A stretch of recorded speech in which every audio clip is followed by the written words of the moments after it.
Hello, welcome. This is Does This Work, and today I'm joined by the unapologetic legend himself, Gareth Mckean. Welcome. It is Gareth Mckean. I'm not mispronouncing that. It is Gareth Mckean. Thank you very much. Great to be here. Thank you. I've had some guests where I've suddenly realised I know how to say their last name, so I just haven't said their name. My guest is here. Well, I've been brought up on stage a few times. I've had Gareth Mckean, I've had Gareth McLean, I've had Gary McLean, so I've had them all. But I got brought up as Jared Queef the other day. Oh, did you? Yeah, because shout out Xavier and John Pino, but they both said that my last name sounds like a queef. Right. Herft. Right, okay. And I was like, well, it's not. And then so John Pino, as a joke, said, Jared Queef, everyone. And so I got on stage and immediately, of course, I'm like, it's Jared Herft. Yeah, and he's like, no, it's not. Yeah, I don't mind that if it's amongst friends. Yeah.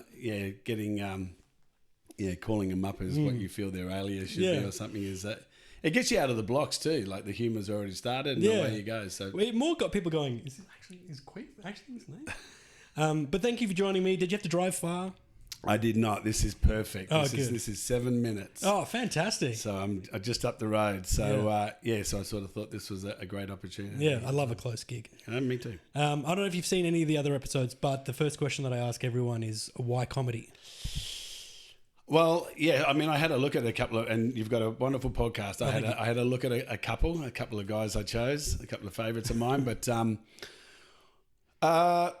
well, comedy, for me, why comedy? I guess I sort of stumbled into it 6 years ago. But for me, the thought of doing stand-up has probably been with me since I was about 4 or 5 years of age. I've just always enjoyed the entertaining or whoever I'm around and that sort of stuff. I enjoy the attention.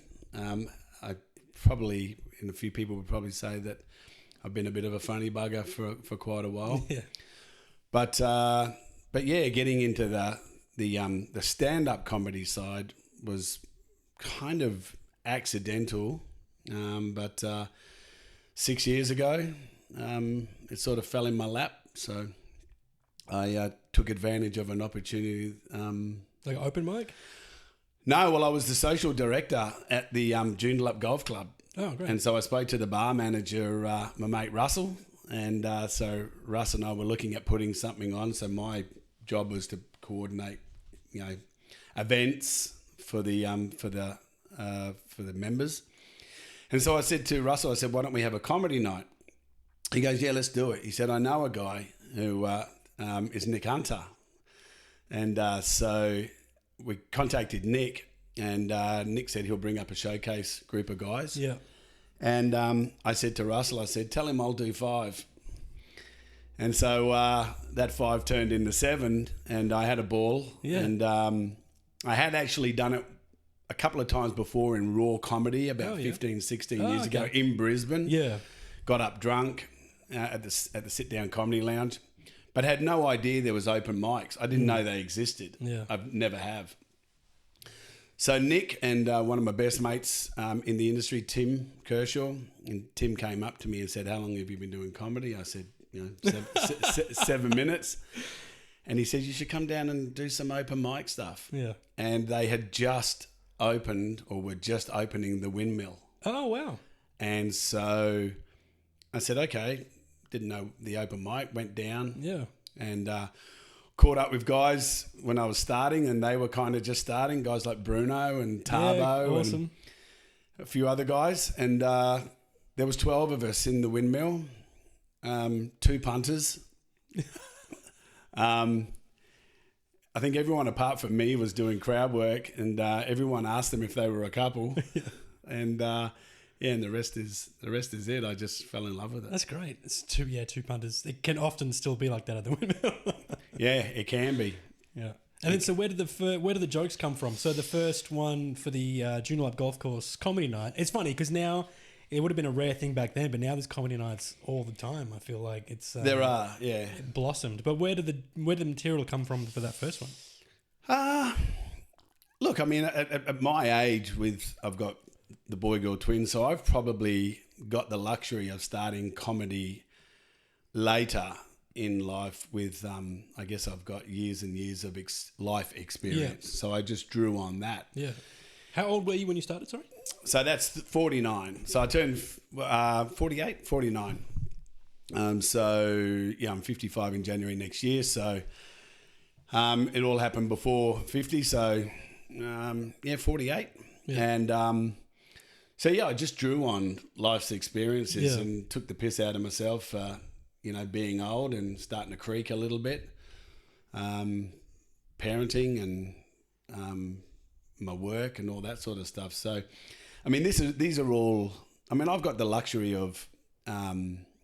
being at the golf club around some of the funniest guys. Yeah. I mean, stand-up comedians, I don't think are always the funniest people. I mean, we've all got that friend that Like off stage. Yeah. Yeah. I mean, I grew up in Queensland, and I'm still on a group chat now with a group of friends that we've been mates for over 45 years. And a couple of those guys are just the funniest guys I've ever met in my life, but choose not to get up on stage. And okay, there's a craft there. Yeah.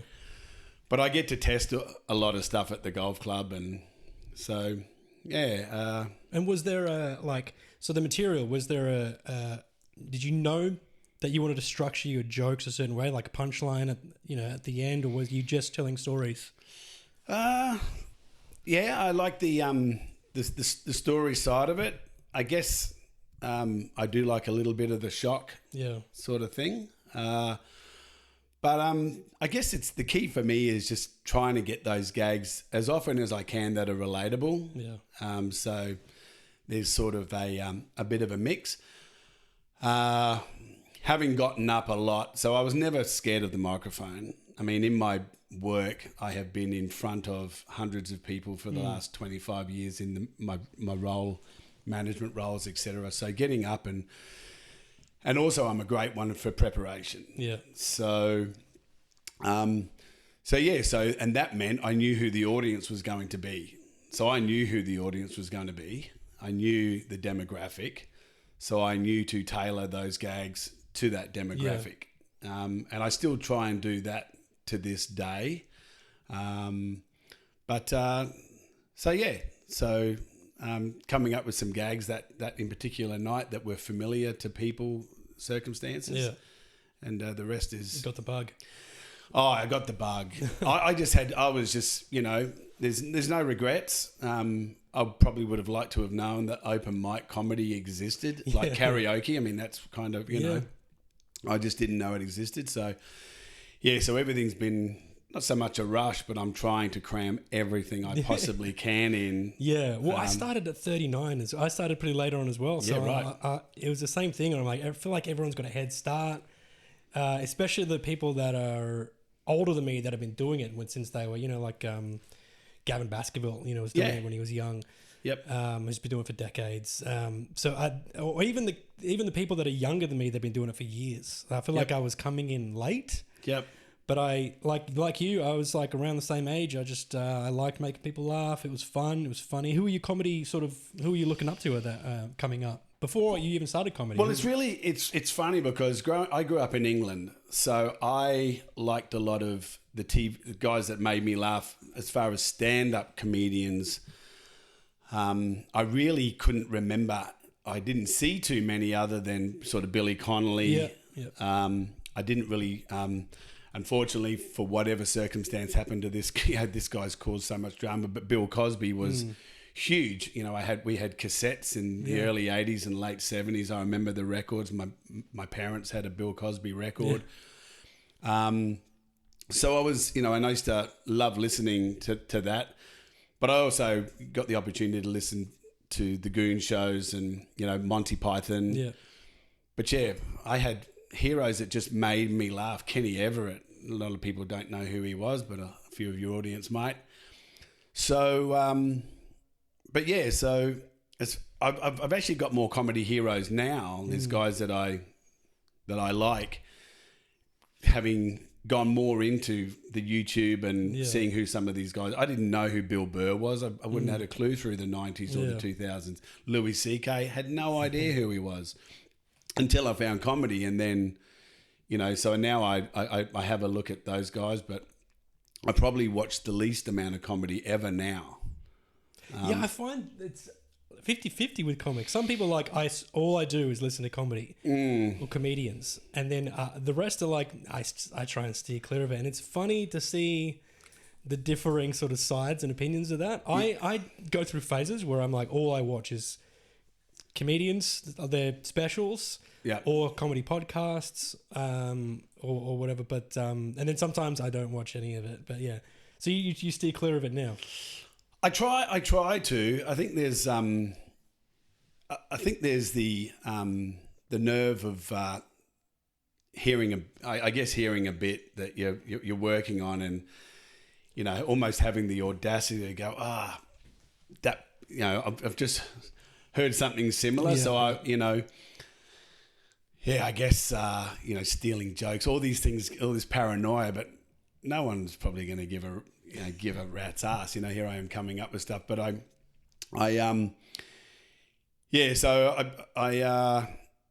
think at my age as well, like I don't want to have maybe heard something and then I don't know, influence you, or do it, and sort of like I'm forgetting stuff all the time at the moment. So, but I do, I listen to Bill Burr on his, for example, on his podcast, and that's probably, I enjoy that, but yeah, I enjoy pretty much just watching, the comedians when I do these nights on a. Yeah, here in Perth, sort of seeing what's going on. So who in Perth would you say you get the most excited to see? I get excited to see? Yeah, let's say you're standing in the foyer of the Comedy Lounge, you hear someone's name announced and you're like, oh yeah, got to go see this person. So local? Anyway, yeah, local. Look, for me, it's funny. I mean, I like bravery in comedy. Yeah. I like bravery in anything, to be honest. So... there's certain... I'm interested to see what someone's going to do next, something completely different, and I also like seeing the development of the guys that I've grown up with. I like seeing, Tabo and Pacello and Bruno, of course. These are boys, that I've just watched their journey come through and how they're getting even more comfortable in their skin and, trying different things, But I also get, I get a thrill out of the quirkiness. I mean, Brendan McCauliffe all of a sudden bringing out a ukulele. To me, I just look at that and go, that's if everyone in their craft was testing themselves as much as perhaps what that lady's doing, they'd probably get a lot further, a lot faster, I believe. Yeah, because I think a lot of people, myself included, play it very safe, as in like once you figure out, I don't want to speak for anyone else, but once I figured out how a safe response, like a laugh, whatever, just a safe, comfortable laugh. No one's rolling in the aisles, no one's clutching their stomachs. I felt like I couldn't get past that, as in I was too afraid to aim for more, because I didn't want to lose that. So and then I just play way too safe. I'm a bit chicken shit with it. You know what I mean? I could easily test out a bit more, and I'm getting more comfortable now. I had this epiphany the other night, ECC, about how none of it.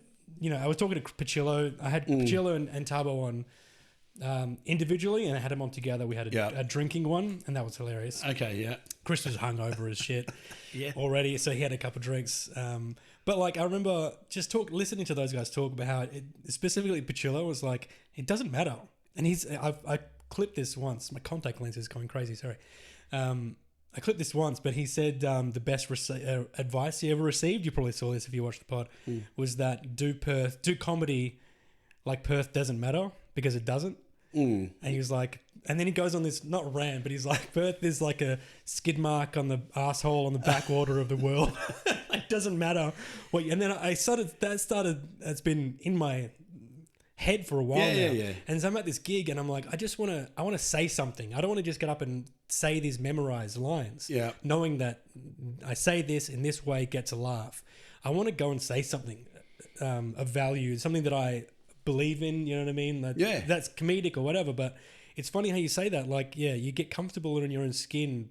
Otherwise you just get bored. I play music for a living and it's easy to go autopilot. and just I'm playing an Ed Sheeran song and I could easily not be present for the entire 4 minutes, you know what I mean? Yeah. And then I kind of think, oh shit, did I can't even, you know, when you're driving and you don't realize you've gotten where you need to go? Yeah. It's like that. I fear the same with being on stage telling jokes. I'm like, I don't want to just have this be regurgitated, memorized, exactly the same cadence, exactly the same emphasis. I need to make sure, Well, I think if you're playing, I understand. The key thing is if you're just ending up just going up and doing it or playing the guitar, you know, you're not putting the emotion into the play. You know, so you're not, you know, but I think trying new stuff. It's still okay to have, you know, some, you know, some sure things. Yeah. You know, I mean, you are there. As you know, it's a negotiation. It's a win-win situation. It's like going to see your favourite band. You know, we're happy if you play a few of your new ones, but we want you to play your hits. You know, all of us probably haven't been around or done enough to sort of for anyone to recognise our hits yet. But I think look, you've got to be energised to get up there, and so I love the fact that right now, the fact that I started late has created somewhat of an urgency in my, you know, comedy hobby, which it is. I won't call it a career, my comedy hobby. And so in these 6 years, I know for a fact that because of that energy, I probably packed in a lot more in 6 years than maybe a lot of people have done in their 12 years or their 15 years. I've been quite lucky in getting myself in those spots. And that came from, and still comes from, desperately wanting to try new stuff. And getting over the fact that I'm not a person that's handled rejection well in my life. I don't, you know, I like to please. And when you're on stage, you know, that's what ultimately you're trying to do as well.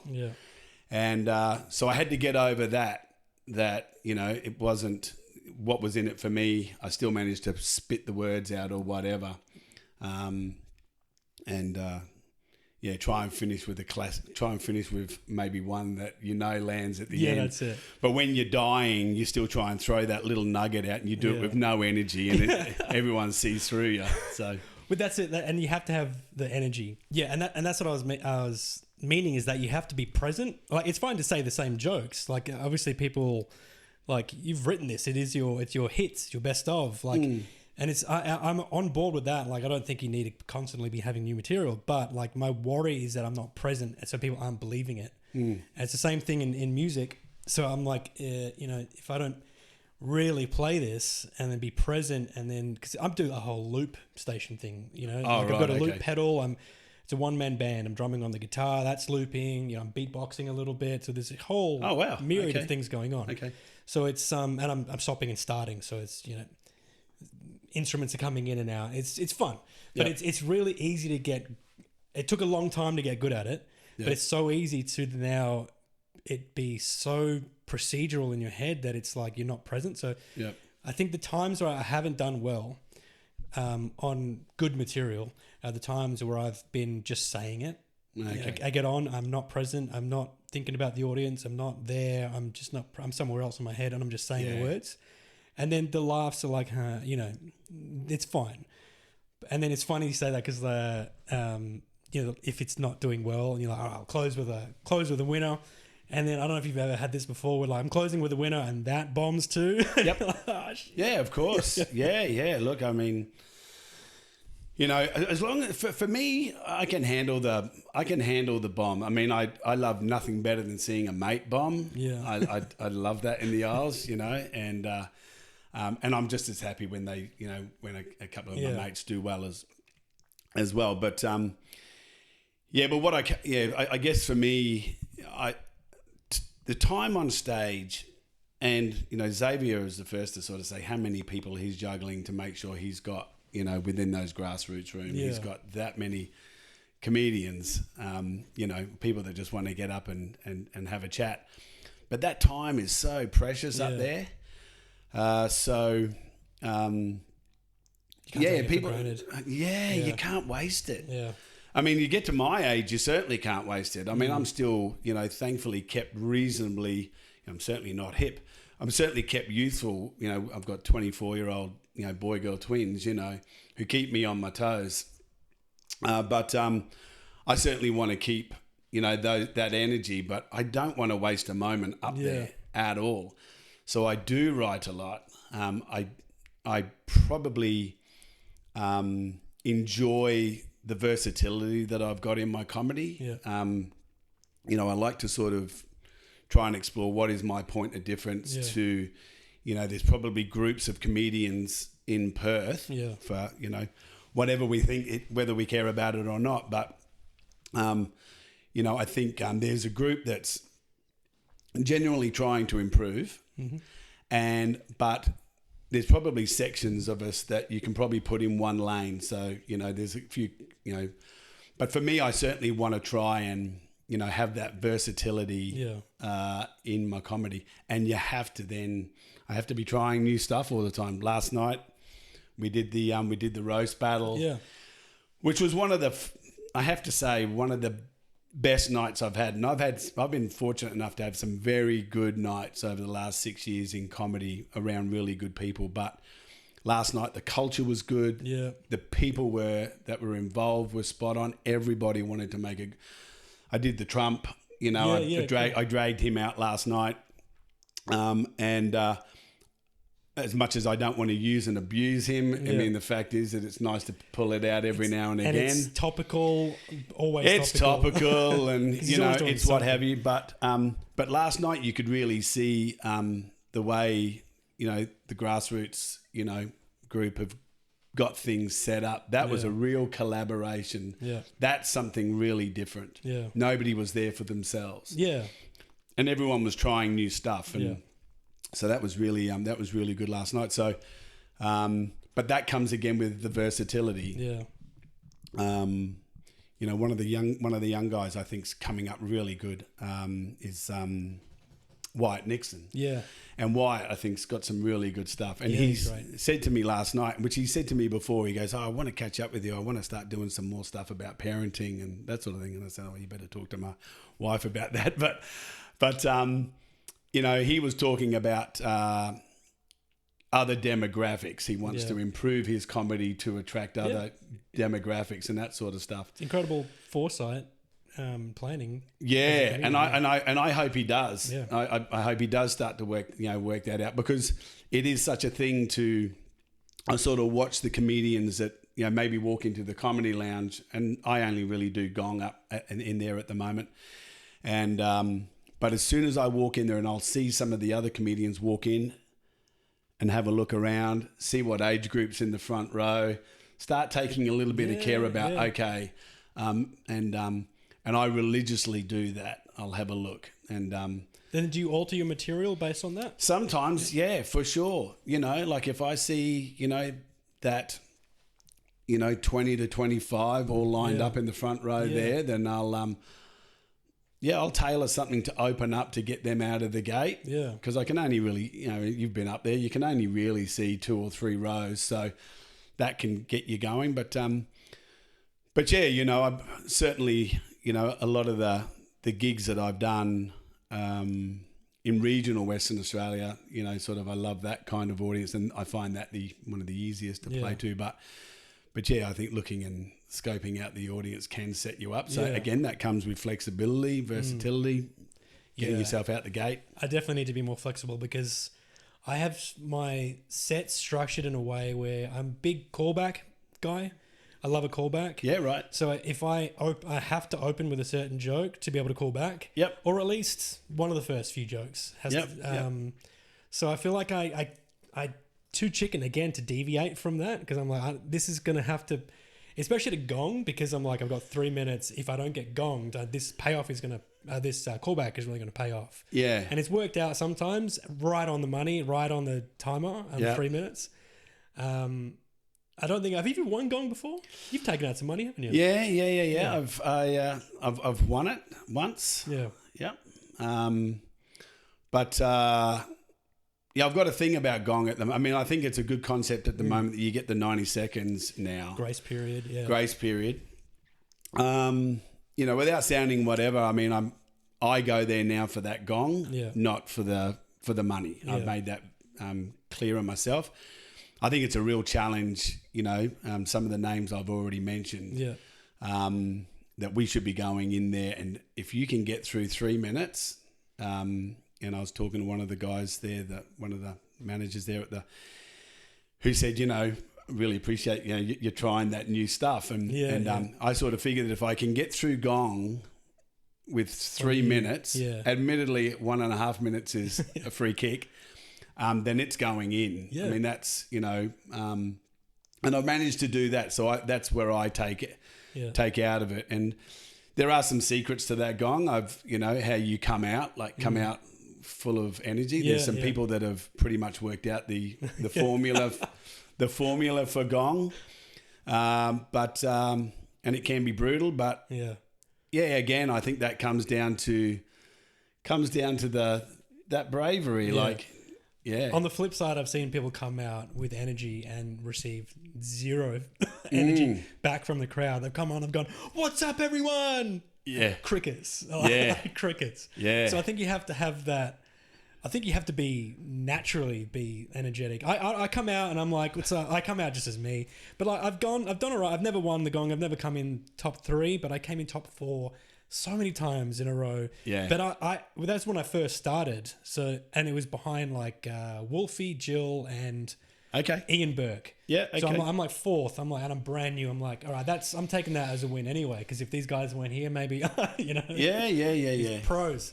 And they're great. They're always so great. And all those guys come out like Ian Burke doesn't come out with energy, but he comes out with confidence. He comes out with the Irish sexy accent. You know what I mean?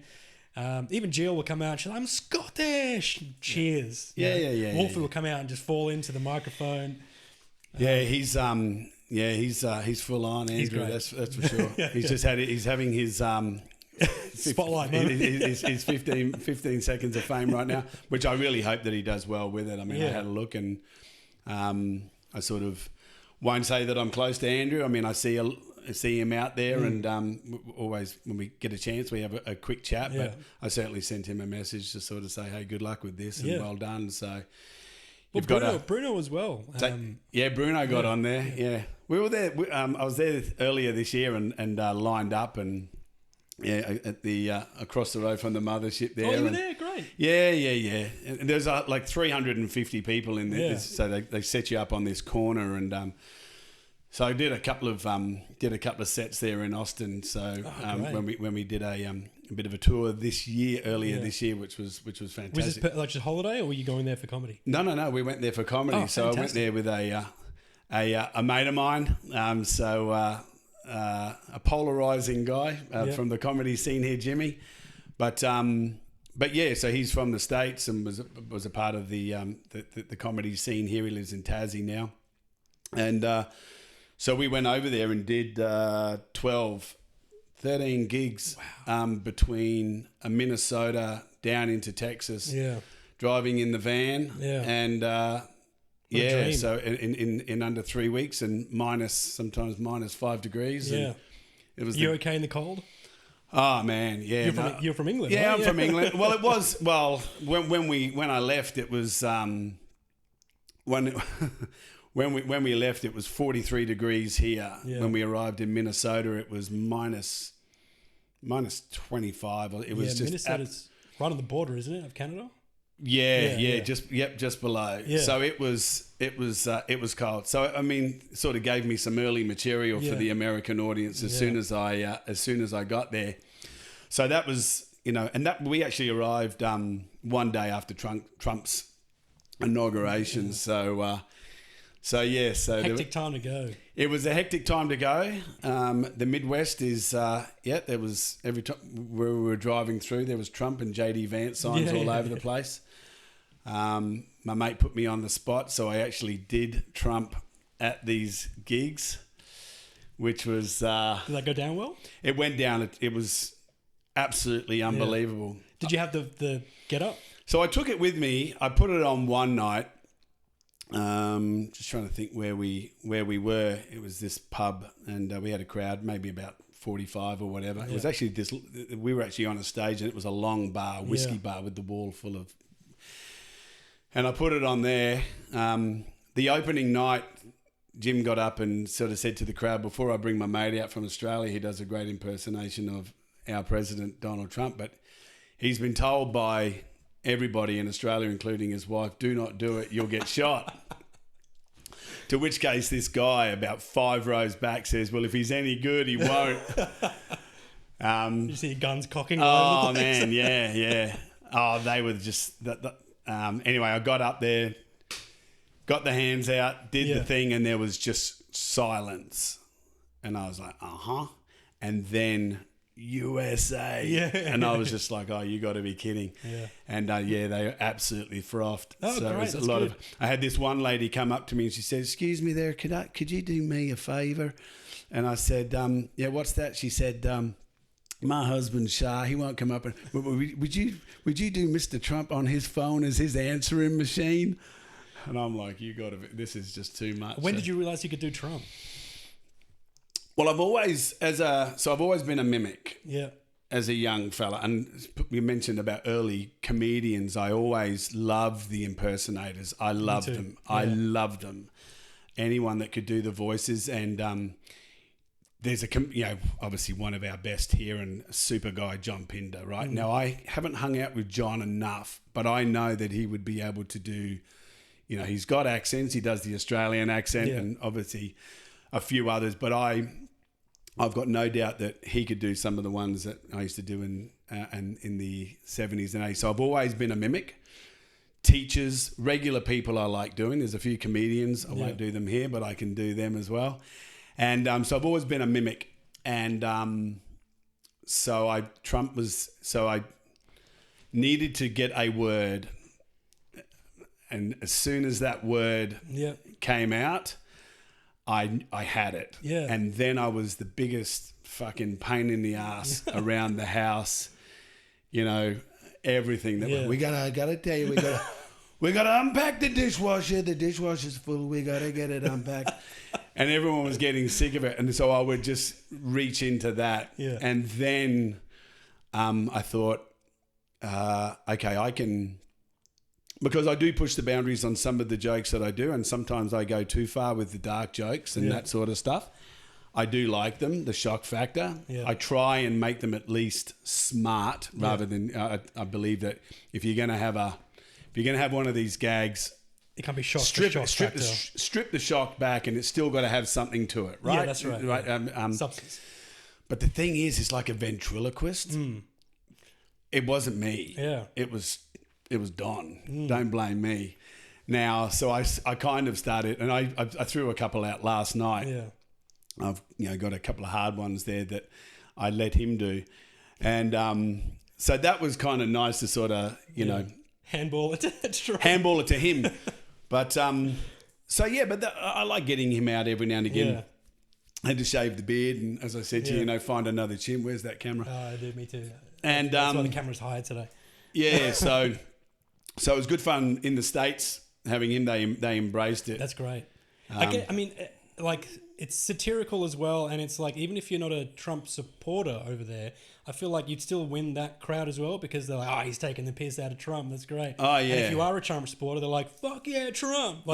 So if you're doing an impression, if you're not making him look like a overtly idiot sort of character, then I guess it works. Yeah, no, look, I don't get into anybody else's politics. Yeah. I'm not a political guy. Yeah. I was brought up, you don't talk politics, don't talk religion. Me neither. Stay away from that. Just stay away from that stuff, It's not that I don't have an opinion, but I'm certainly not going to get into American politics while I'm over there. So I was kind of careful. I was crafty sometimes. I did go for the rah-rah, and then occasionally I would say, things like, that maybe in an Australian way, I was taking the piss. I'm not insulting their, intellect, but I think they were laughing maybe when I was taking the piss out of Trump, sort of getting up and saying, look, I'm not homophobic. I got plenty of black friends.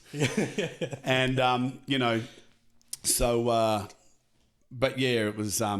Yeah, I mean, there's a show now, Splitting Image. I don't know if you've ever seen Splitting Image. Find it. They've been around since the 80s and 90s. They're puppets in England. They're doing Prince Harry and Meghan at the moment, and Trump, and they're just incredible. Yeah. Oh, and they've got like real hands. Well, yeah, they have that's it. Yeah. So they have the voices, and they've got the best impersonators. Yeah. It's insane. Your Trump is like on par with like Shane Gillis' Trump is spot on. Mm. And I'm the same. Like I'm always been quite an impressionist as well. So like my mum would tell me the story. I have no memory of it. So before we were rolling, I said we went to Sri Lanka a couple of times as kids. Yeah, right. I must have been 5 or something around that age, and my mum still reminds me of this time that I went up on a Sunday. We went to like a church service on a Sunday in Sri Lanka, and there's this huge pulpit, and it's a very old fashioned church, and my uncle is the minister. Yep. So like he gets off, and everyone's fraternizing around the congregation. It's all informal now, and I climb up all the way up there, and I get the microphone, and I start doing this impression of my like Sri Lankan religious priest uncle. And my mum, they were all laughing. Yeah. But they were like, do it. Like, and then, so that's her earliest memory of me doing impressions. But now I do it for my son, but it's a lot of like cartoon characters. Okay. So I'm pretty like spot on with like Homer Simpson. I did it for Nick Meehan the other day. But I'll do like Rick and Morty. I'll do them for my son. Yeah. And a couple of people, I won't do them here because, if you haven't done it for a while, you might not be great. Yeah. But like, I'll do Tony Stark, what's his name? Robert Downey Jr. There's a couple of people. But I watched comics. Eddie Murphy, Delirious. I was just thinking right then about the comedians that I love. You asked me that question a little while back. And Eddie Murphy for us. And of course, Australian was Rodney Roode. Now, a lot of people don't know who Rodney was. But he was a touring comedian here in Australia, and the crowd work that he would do, we would line up as me and my friends, we would just line up, try and get up the front. He was massive in Australia, right? He was, and then obviously you had the guys like the Carl Barron and stuff, but he was fantastic. Eddie Murphy, when you mentioned him. Because he did a string of them. In his first special, he did Elvis, Michael Jackson, Mr. Stevie T. Wonder, Mr. T. He did... Hey, Norton. Hey, Norton. How would you... like to fuck me in the ass. Yeah. And then Richard Pryor was amazing. Richard Pryor. Yeah. You know when you're taking a shit, right? Yeah. All that... I didn't know who Richard Pryor was, but I'm like, I guess it must be real. Yeah. And then you find Richard Pryor after that. I'm like, it's spot on. Unbelievable. Yeah. Unbelievable. So I do them for my son now in the car on the way to school drops. So he'll, but like you said, the character sort of takes over. Yep. So like, I'll be doing voices, and my son will set the scenario. Like he'll be doing, all right, remember the show Squid Games? Yes. So he loves that. I'm just started letting him watch it. Okay. Because he's been begging me for years. Yeah. It's quite violent. I'm like, whatever. Yeah. But he'll set the scenario in the car on the way to school. He's like, all right, so on Squid Games is Homer Simpson. Like I do like Mo, Barney, all these characters from The Simpsons I can do pretty well. And then Rick and Morty, and then a couple other characters here and there. And then they're getting shot and stuff. And then so I find myself being in characters like Rick from Rick and Morty. Yeah. And like I'm swearing and stuff, and like and my wife sometimes will be in the car on the way to school, and she's like, Jared. I'm like, so it's not me, it's Rick. Rick is swearing. Yeah. It's so funny because it's a real voice actor thing. Yep. To claim is that it's the character is doing it. Like as soon as and that word thing is so true as well. Like I used to do an impression of when I used to go to church. There's an Irish pastor who was very thick Irish accent. Yeah. And the word that would get me into it was the word right, because you'd go, right. Now, if you look here, everyone in the congregation look at me, and it's starting to slip. But I haven't done it in years. But that was the one word. If they were like, do pastor who's so and so, and again, I'm like, right, all right, now listen. As soon as you say that one word. Well, that's the Ian Burke. That's the Ian Burke Irish. Would that be? That's his. That's his. Yeah, it's very. My Irish accent very broad. I don't know. Get into the northern one. The Ian Paisley and that sort of stuff from those days. I tell you, who's a good who can do some great accents and some is Alex Flea. Can he? Absolutely. Right. And last night he was he knocked out Nixon. JFK, he was doing. I mean, he's a young guy. Yeah, he did a fantastic Ronald Reagan. Yeah, so I was sitting there thinking. So he was actually talking to me about maybe getting together with Trump and maybe having having this. Get you all on the podcast. Getting them all on the getting them all on the podcast. But putting but the when you see the really good, so it's not just about getting the voice going, you know, if you want to do Jack or you want to do whatever, getting the with hands, Trump, getting the hands. Yeah. And I was doing it, so getting the hands going, and I was doing my own gig as Gareth Mckean up there on stage. And I came off stage and John Pinder said, "You got to let go of the hands." Because you're still doing it. And I'm like, was I? He goes, yes. So I was like, okay, so I sort of need to drop those drop the hands, because it's only been this year that I've gotten the microphone out. For the first 5 years I was I was just stand and deliver, like Joe Cocker or Gallagher or whatever, just sort of I'd just get up and do it. So but now this year in the States I've got the microphone out, and I don't know why it took me so long, because I'm always been a very animated guy, telling a story anyway, up and about, full non-verbal gestures, whatever. So I'm really enjoying the freedom now. And so when I'm doing an impression, or whether I'm doing a story, the freedom of being able to do the act out or a bit of a look, or whatever. So I've really enjoying that. So with the Trump, it's so funny because I remember hearing you a couple of weeks ago at the lounge, and I heard someone go, "Oh, he's doing his Trump," and I was like, "Oh, cool!"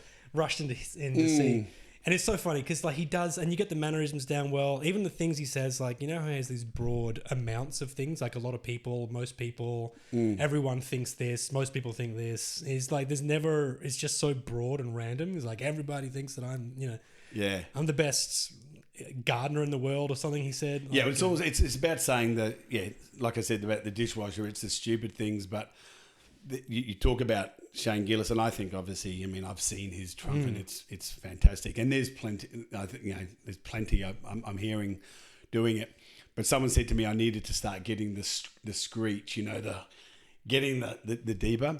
But I like I like the point, when he's sort of the contemplating. Just, we got vegans in the country. They don't eat meat. They don't eat meat. And so that quiet bit is the one. Anyway. That's great. I love it. Yeah. No, actually, I should get Trump on the podcast. It'd be hilarious. I get a couple of people doing a couple of impressions. It'll be great. It's a hard thing to do. It's also a hard thing to do for too long. Last night, and even myself, I start hearing my Australian. It's like, hey, short burst is good. But so as we wrap up, what's next? So you've got shows coming up. Yeah, so I'm doing Fringe. Well, I've got some comedy shows coming up. Yeah. Thankfully, I'm being really well looked after by Grassroots, I've got to say, and I'm loving those rooms. Yeah. They're just getting better and better. I'm still trying to get a little bit more regularity in the lounge. Yeah. But there's a journey there, so I'm happy to start doing the work there. Yeah. But I've got my own Fringe show next year. I'm doing that, thankfully, at the Risk Bar. Oh, cool. Joondalup. Which is 5 minutes, nice and local. As you can imagine. So that's fantastic. So I'm doing a good run there, and I don't know. Just right now, just keep riding, and I'm just like I said, I'm just really enjoying. It's keeping me young, hanging out with guys like yourself. Yeah. And obviously the boys and girls that I've sort of been doing the comedy for the last 6 years, they're all genuinely super people. Awesome. They're really good people. I'm yet to meet one outwardly asshole human being. You know what I mean? Yeah, that's right. Everyone's been so welcoming, supportive. I think I was in it about a year before I started feeling like really welcome. Not welcome in the sense that I didn't feel welcome for that year, but I remember like after about a year, I remember walking in there in the lounge and it was like, cheers, Jared! Yeah. Oh shit. It's just, they're so welcoming and like supportive. And there's people like, I should really hit up Jack because I haven't been to Risk in ages.